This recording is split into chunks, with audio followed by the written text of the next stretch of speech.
Akkulam glass ബ്രിഡ്ജിൽ വിള്ളൽ വീണ സംഭവത്തിൽ അഴിമതി ആരോപിച്ച NTUC നിലവാരം കുറഞ്ഞ ഗ്ലാസും നിർമ്മാണത്തിലെ വീഴ്ചയുമാണ് എന്നാണ് ആരോപണം.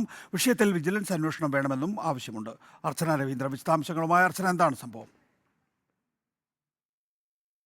ടൂറിസം വകുപ്പിന്റെ കീഴിൽ ആദ്യത്തെ ഗ്ലാസ് ബ്രിഡ്ജാണ് ഇവിടെ ആക്കുളത്തേത്. നമുക്കറിയാം വലിയ രീതിയിലുള്ള പ്രതിഷേധങ്ങളായിരുന്നു കഴിഞ്ഞ ഇടയായിട്ട് ആക്കുളം ടൂറിസ്റ്റ് വില്ലേജിലെ ഗ്ലാസ് ബ്രിഡ്ജിലെ വിള്ളൽ സംഭവിച്ചുണ്ടായത്. വർക്കലയിൽ ഒരു ഫ്ലോട്ടിംഗ് ബ്രിഡ്ജ് തകർന്നിരുന്നു. ആ ഫ്ലോട്ടിംഗ് ബ്രിഡ്ജ് തകർന്നതിന് ശേഷം തന്നെയാണ് ഇപ്പോൾ ഇത്തരത്തിൽ ടൂറിസം വകുപ്പിന്റെ കീഴിലുള്ള ഈ ഒരു ഗ്ലാസ് ബ്രിഡ്ജിനും വിള്ളൽ സംഭവിച്ചത്.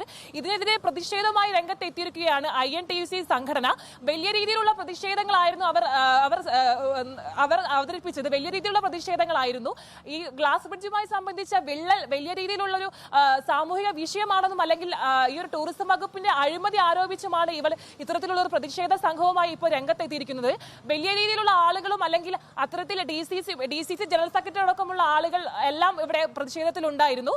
അത്തരത്തിൽ വലിയ രീതിയിലുള്ള പ്രതിഷേധ പരിപാടികളുമായിട്ടാണ് ഇപ്പോൾ സംഘടന മുന്നോട്ട് പോകുന്നത്. അർച്ചനയാണ് വിശദാംശങ്ങൾ നൽകിയത്. ആക്കുളം ഗ്ലാസ് ബ്രിഡ്ജിൽ വിള്ളൽ വീണ സംഭവത്തിൽ അഴിമതി ആരോപിച്ച് INTUC രംഗത്തെത്തിയിരിക്കുന്നു. നിലവാരം കുറഞ്ഞ ഗ്ലാസും നിർമ്മാണത്തിലെ വീഴ്ചയുമാണ് ഇപ്പോൾ ഇങ്ങനെ ഒരു അപകടത്തിന് കാരണം, അല്ലെങ്കിൽ ഈ തരത്തിലുള്ള വിള്ളലിന് കാരണം എന്നാണ് ആരോപണമുയർന്നത്.